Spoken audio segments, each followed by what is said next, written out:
And on this channel so far, we've spoken about different ways of learning songs, checking out chord sequences. We've talked about reading different chord sequences. We've talked about memorizing them, internalizing them so you don't have to worry about having a sheet of paper in front of you. We've talked about reading, memorizing. We've talked about listening, which is one of the most important things you can do, listening. But today I thought I'd make the video on something that separates musicians from just guitar players, and that is learning music by understanding what it all means, the grander scheme of things, the deeper methods that are at play here. Because you may have seen an advanced musician get on stage, maybe join in with a band, and suddenly they know what they're doing. Even though they've never rehearsed a certain song before, maybe they've never heard it, maybe they're not familiar with it, but they can get on stage and move in seamlessly with the band and fit in, because that individual understands music. They know how to adapt. They're not a one-trick pony, and they know the deeper methods going on here. So I'm going to talk about some advice that where if I had this advice, I would be on more of a fast track when I just started out than going on the long, laborious way.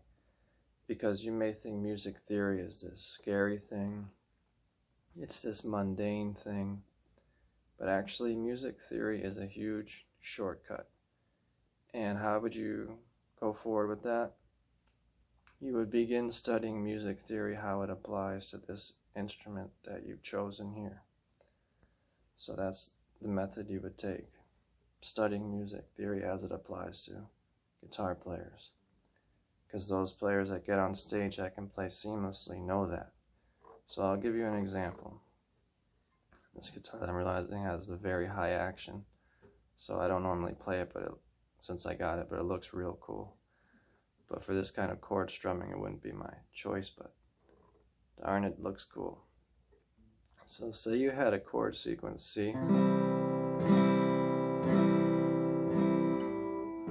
minor, you're working on that, then you have your big F, and you have G. See, that's a chord sequence you're working on, and you're playing a song and you realize, okay, I got this chord sequence. And say you're looking up a song, and so that time you'll have a song in key of C. Now say you get on the internet and you're researching a song, and you see all these complicated chords, and you think, wow, I don't even know where to begin with those chords. It shows my fingers all over the place. I don't know where to start with this. And the best case scenario, maybe you'd be able to get one little strum, but you wouldn't be moving around seamlessly. It would be very, very challenging for beginners. So what does the guy who gets on stage and he plays with the band seamlessly? He can get in, he doesn't hit the wrong notes, he doesn't hit the wrong chords, even though he's never played the song. What does he do? He does something like this. He takes the capo, puts it on fret 3, for example. Puts his capo on fret 3. Now suddenly he can play, if I had it with me.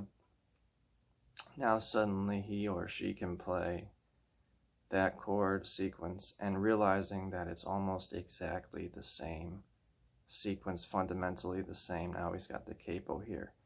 And this musician, this hypothetical musician, can now throw in chord substitutions and all sorts of various things that fit the arrangement, because this person understands music.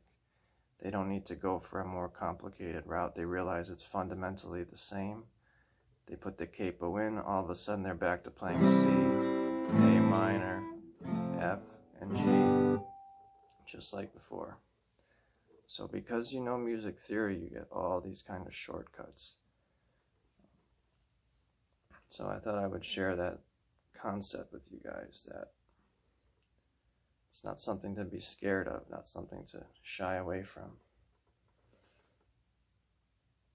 Really, really important stuff.